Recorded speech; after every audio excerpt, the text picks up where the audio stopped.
commitment to excellence is only tested when the fun stops. Your passion is only tested when the fun stops. What actions are you going to take when you're on the edge of the diving board, afraid of heights, looking down and wondering on the opposite side of that diving board is where my future is? That was today's very special guest, Lieutenant Colonel Robert Waldman, better known as Waldo. Waldo served as a decorated fighter pilot where he led missions worldwide before earning his MBA and thriving in the private sector. I met Waldo several years ago in a mastermind group, and we hit it off immediately, and I'm proud now to call him a friend and a confidant. Now, as impressive as Waldo's background is, Waldo is also a Hall of Fame speaker and a New York Times best-selling author based on his book, Never Fly Solo. Today, we're going to dive deep into the business and life lessons shared in his amazing book, along with several other jewels on leadership, as well as some incredible stories from Waldo's flying days. Please get ready to never fly solo again. Hi, this is Rod Santomassimo, and welcome to The Massimo Show. The objective of The Massimo Show is to share how you can maximize your personal, professional margin. That's right, let's make more money in less time. Let's turn chaos into clarity, confusion into confidence, and income into real wealth. Along with sharing my insight on how I grew a multi-million-dollar professional business, we're going to bring you the expert advice from a variety of authors, consultants, and thought leaders who will provide the tools you need to maximize your own personal and professional margin. Welcome to The Massimo Show. Well, Waldo, I can't thank you enough for joining us today. And I want to dive right into it because our audience are independent workers, independent contractors, solopreneurs, and small business owners. And you have this concept in your New York Times best-selling book, Never Fly Solo. So as we launch this, can you help us through that concept of never fly solo, and what does that mean to you? So with regard to the concept, I learned it in the Air Force as a fighter pilot, combat, the whole 9 yards, realizing that essentially, you can survive on your own, but you win together. And we've all heard the concept of teamwork and collaboration, and you need other folks on your team. But a lot of times, especially as a small business owner, we both are. I've had this business for 15 years. I do speaking and coaching, and I've got employees and independent contractors. Realizing that you have a limited, myopic often, view of business and situations from your own cockpit. And that when you nurture relationships with different thinkers, just like we were talking before this podcast, folks who have the same values, but different perceptions of life, different perceptions of business, different relationships, different ways of looking at things. Now you're gaining insights from people that you can't think of on your own. It's not just about getting help, but insights and advice, and often some feedback that you may not want to hear, but need to hear. I think when you're a business person, as an entrepreneur, sometimes a great wingman will be brutally honest with you and bruise your ego even. And those are the type of people you have to nurture in your life. So that's where I believe the Never Fly Solo concept goes a little bit beyond the scope of just teamwork in business. So you mentioned this concept of wingman, and certainly the analogy to the service we understand, but is a wingman is it truly an individual? Is it a combination of individuals? Do I need just one wingman? Do I need a series of wingmen? How does it work? Great question, because I think you need as many as you possibly can. But a lot of people call out and say, oh, I'm your wingman, hey, blah, blah, blah. Well, no, that takes a lot of trust. That takes a nurturing of relationships. That really means going out of your way to get to know somebody from the inside out. So it's not a very casual term. It's somebody that when the proverbial crap hits the fan, they're going to be there for you and you're going to be there for them. So you're probably not going to have too many great wingmen in your life. I'd rather have a few close ones than, a bunch of just cursory, nonchalant, casual wingmen. So it's ultimately somebody that you can go to for help. That's the quickest, easiest way to look at it. When the crap hits the fan, when the missiles come, when the life challenge happens, when the revenue is down, when the economy craps, right? Who are you going to call when you truly need great advice? And when you think of your personal life, when you think of business, when you think of networking, sales, business development. When you think of technology, for perhaps, we're on this Zencaster software here. You got a podcast. You talked to me about some folks that you coached that gave you some insights. You ideally want wingmen who have expertise in certain areas, the ones that I just mentioned, who you can ideally call. So essentially, you may think of yourself as flying solo in your cockpit. I'm sitting in my office by myself. My assistant's in her room next door. So you're never really flying solo in your cockpit of your office or your F-16 when you have other folks outside that you can call for help. So nurturing them, building them up, and being there for them is also a great way to nurture those relationships when you need them as well. Fantastic. So I know the audience is going to want to hear about your actual service. So let's get to the beginning of this. I mean, you were a kid growing up in the Northeast, and you decide to go to the Air Force. Why? Why the Air Force? What drove you to become a fighter pilot? I was always passionate about aircraft because when I was a kid, my dad, who was a mechanic at Kennedy Airport in New York City, took me and my twin brother Dave to the airport, and I jumped on the tarmac. I smelled the jet fuel. He sat us in the cockpit, and I was hooked, right? I just was like, I got to do this thing. And so my dad, who worked on the planes, he was totally blue collar, was a Navy mechanic. And I just got this bug, and he was talking to me about the academies, et cetera, et cetera. And I'm like, I'm not going to get up at 6 a.m. for 4 years. They work too hard. And then the guidance counselor actually told me about it in 10th grade, and he saw potential in me and gave me a perspective, gave me an insight that created this whole new dream of mine. A lot of times we know when we hear stuff from our parents, and even sometimes from people we call our friends, it doesn't make sense until somebody that you respect gives you a different perspective on looking at something. So my dad could talk to me about the Naval Academy, the Air Force Academy a bunch, but it was up until my guidance counselor mentioned it to me. And look, I love challenge. I love sports. I love excitement.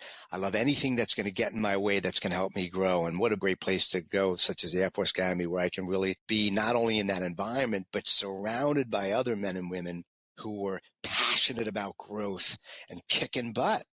And so to me, it wasn't just about flying planes. It was about the challenge. And that is something I think that we all need to think about. And the reason why we most likely got into the world of entrepreneurship, where it's risky every single day, where you're going to get shot at, where you could possibly lose.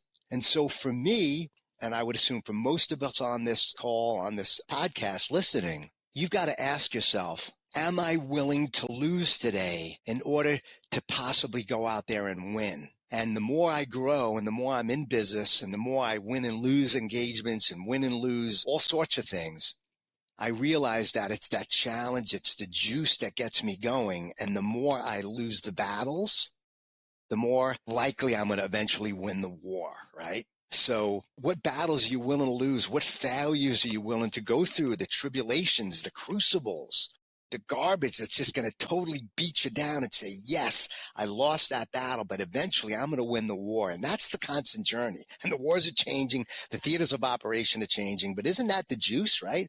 And once you lose that juice, you got to start thinking to yourself, man, it's time for me to do something different, get out of this business, take another risk, find somebody that's going to reinvigorate that passion and juice that's critical for entrepreneurship. Because, man, when you're getting beaten down, and I'm sure there are folks listening to this that are beaten down, they're a little worried. Or they've been doing it for 20 years and like, Waldo, I'm just pulling back the throttle a little bit. I don't have that juice anymore. Listening to podcasts like this, getting together with a kick-ass Top Gun, somebody who's making it happen, who can reinvigorate you and give what I call more meaning to the mission, that's the Air Force Academy. That's flying an F-16. That's taking a risk. And sometimes it takes somebody else to reinstill that passion and give you the fuel to get back into the crucible and keep enjoying what you're doing. Okay, so now I'm a little confused. You talk about the juice, right? And I agree with you. Everything you said, I agree with. I got this issue, Waldo, is that my daughter loves roller coasters. My wife does not. And so when we go to any amusement park or theme park, whatever, we have to go on the roller coasters. There's only one problem. I don't like heights. I just don't. But I have to go because someone has to go with her, so it's got to be me. And then I read in your book, here's this decorated fighter pilot, right? So many missions, and yet you're afraid of heights. So how's the juice? Is that part of the juice is kicking on that fear? Tell me about that. How's that work with heights? And then on top of that, you share in the book, you're claustrophobic. Now I'm really confused. How did someone like that become the successful fighter pilot that you were? Great concept. And I know everybody's kind of biting at the bullet to hear this context, because at the end of the day, the things are going to get in the way, the challenges. So for me, for folks that are listening, I was always afraid of heights when I was a kid, right? My twin brother would make fun of me. We'd be at the local community swimming pool. He'd be jumping off the 10-foot board, and I would be climbing down the ladder, watching him make fun of me. And I was like that all through my years. I was such a wussy. I really was. And it's funny because my 8.5-year-old son is kind of afraid of heights too, and I'm trying to coach him through this stuff. So when I went to the Air Force Academy, in order to graduate the academy, you had to complete something called water survival training. And part of that training was jumping off a 33 feet high diving board. And when I was a freshman and they took us to the class, said, you can't graduate unless you jump off that diving board. You will not graduate. You can have a 4.0. You don't jump off that thing, you don't graduate, no chance of being a pilot. So now I talk about passion being greater than the fear. My passion, my love for the future, my love for flying jets and the potential for going out there and doing something great was blocked by this 10-foot concrete wall called jumping off this diving board. And I was the last in my class to jump off that thing, but I jumped. And I knew that in order for me to break my barrier, I had to jump off that diving board. So here's one of the points. It's about commitment. And commitment is your attitude and action. And commitment really to the concept of excellence, really. I'm really talking about excellence and building a high-performance culture from the inside out with yourself and with your team. Commitment to excellence is only tested when the fun stops. Your passion is only tested when the fun stops. What actions are you going to take when you're on the edge of the diving board, afraid of heights, looking down and wondering on the opposite side of that diving board is where my future is, right? On the opposite side of that fear is where growth is. When you're in the jet of your life, your cockpit, and you're dodging missiles, whatever it is, finances, relationship issues, healthcare scares, right? The crap that's shot at you where you suddenly doubt yourself. The actions that you take when the fun stops, when the fear comes, is where your future lies. So that crucible that I faced, that challenge of jumping and stepping out of my comfort zone opened up so many of those doors. And the only way you could do it is tapping into what you truly love and what is on the opposite side of that, because sometimes people lose sight of it. They don't realize what's at the end of the diving board, what's in the water. And some of us are flying by the seat of our pants. We're on autopilot. And if you're not tapped in and tuned in to what it is that you're doing and why you're doing it, where is your future? What is the dream home? What's the charity? What example do you want to set for your kids? Because you jumped off that diving board and kicked butt and took some risks, right? Once you start tapping into that, and it's not easy to do sometimes it does take a wingman or a wingmam to give you that insight. Now you're finding the courage to take action. And when you take that action, you'll develop the courage, you'll develop more skills, and ultimately more confidence to take on 60-foot diving boards and greater missiles and greater tribulations. And that is called life. That is called living in excellence. That's called the opposite of mediocrity. It's somebody who's saying, I'm out there dodging these missiles and dealing with my fears and constantly jumping and failing and jumping and winning and jumping. And the scars of our character will be more and more present, but that's what builds growth and character in life. And you just got to be willing to go through it. I have to tell you, commitment is only tested when the fun stops. Commitment is your attitude in action. Wow, some great takeaways there. Thank you for that. So we talk about these fears. And so, for example, yesterday I was actually presenting a workshop to a small group, and this one woman told me she couldn't prospect. She couldn't make calls. And we worked with her, and she made her first calls, and we told her what to say and what to do. And guess what? She got 2 meetings in her first 2 calls. And then she stopped. And I asked her why. And she said, I'll get rejected next time. It's going to happen. I lucked out. I'm going to get rejected. So a lot of our listeners today are always prospecting for new business. And yet many of them fear asking for the business. How can you help those or suggest to those how to face those fears like you have and your fears and potentially overcome some of those fears of asking for the business? Great question, because at the end of the day, sometimes we're our biggest enemy. We're our biggest missile, that inner wingman, the person putting on the flight suit when we get dressed every morning, looking at ourselves. We have to be able to say to ourselves, do I trust him? Do I trust her? Am I prepared? Am I confident? Where is my courage? What's holding me back? These are deep, deep questions that you ask. And as entrepreneurs, it's even more important for us to ask those questions and challenge ourselves, because we're ultimately making the decisions. We're ultimately providing the revenue and the resources and the opportunities for our family and our children and the people that we love. So one of the things I really focus on, I obviously just talk about passion, knowing what it is that you're fighting for. What's your 33 feet, I always say, right? What is your personal 33, the challenge that you have to overcome? And we'll talk about my claustrophobia a little bit later, right? Because that's another thing that got in the way.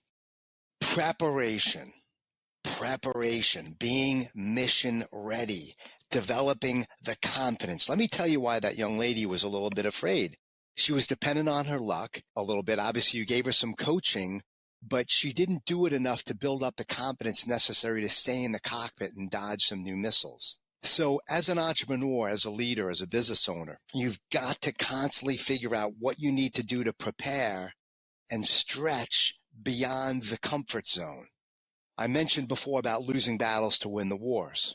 Well, when I got out of the military, I went to business school. I was in technology sales, M&A, mergers and acquisition consulting. I cold called thousands of times, thousands. My twin brother still does the business. He taught me a lot of what I know, or so he likes to tell me, right?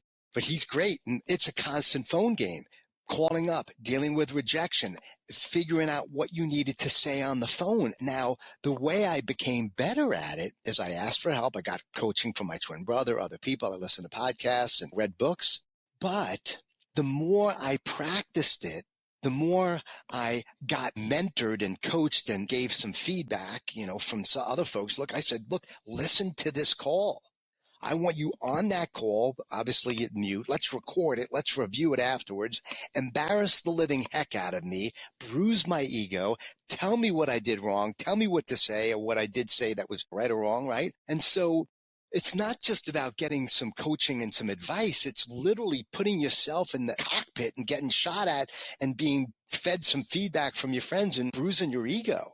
And so I would challenge her just to get used to failing more, get used to having the feedback more, and then role play a lot more so that she's failing in front of her peers. You see, in the fighter pilot world, when we practiced, like I mentioned, we do it in the simulator, we do it in front of each other, we put pressure on us. We call it practicing under pressure. Chair flying, we chair flew the missions. If you picture yourself sitting in a chair, right? If I'm in a chair right now doing this call, I would practice and we would practice together with a throttle and stick and go through the maneuvers. And one of the flight leads would say, all right, you got an engine fire in your left engine, red blinking light. What are the procedures? Go. Well, your other jet's on fire. Maintain aircraft control. Get into the checklist. No, maintain aircraft control. Analyze the situation. How are you analyzing the situation? We're just going back and forth, sweating, turning red. Okay, let's start over. That sucked. All right, let's start over. And so we practice, we go through it, we embarrass each other in front of our peers because we know we got to fly together. We know we have a responsibility to take care of each other and protect our lives. So get in the cockpit, practice, get coaching, embarrass yourself in front of your peers, pay for it. I just spent $5,000 last week for a speaker coach for a day, right? You got to invest in people telling you you're screwing up, right? People will help you. Invest in folks who have your best interests, not just from people that are your wingmen, who are your friends and partners and coworkers, but folks who you pay for. Another way you'll build more confidence to get on the phone and deal with the rejection and build the confidence necessary to win. Well, I appreciate that, Waldo. And, I know a quote that you and I are very familiar with. It was credited, I believe, to a Navy SEAL. We never truly rise to the occasion. We only fall to our highest level of preparation. And that's so true in everything we do. Great quote, and it bears repeating. We never truly rise to the occasion. We only fall to our highest level of preparation. If you've enjoyed this great interview with Lieutenant Colonel Robert Waldman, you'll want to join us for the next episode where we'll continue this conversation with Waldo. including talking about his claustrophobia and why sometimes it's okay to quit. You don't want to miss it. You can find out more about Waldo at yourwingman.com. I'm Rod Santomassimo, and thanks for joining me here on The Massimo Show. For more information about the Massimo Group, please check out Massimo, that's Massimo.coach. Again, that's Massimo.coach. We'll talk to you soon.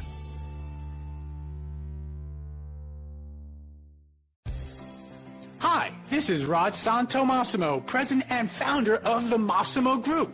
And did you know that for over the past 11 plus years, we've worked with thousands of independent contractors, solopreneurs, and small business owners just like you in repositioning their and or their team's efforts so they can build the personal, professional practice they've always dreamed of. We provide coaching programs for all levels of experience, earnings, and yes, success. So if you're finally ready to get off that transaction treadmill and chasing deals that are growing nowhere and start building the personal, professional business and life consisting of greater wealth and more time, well, check us out at Massimo.coach. That's Massimo.coach.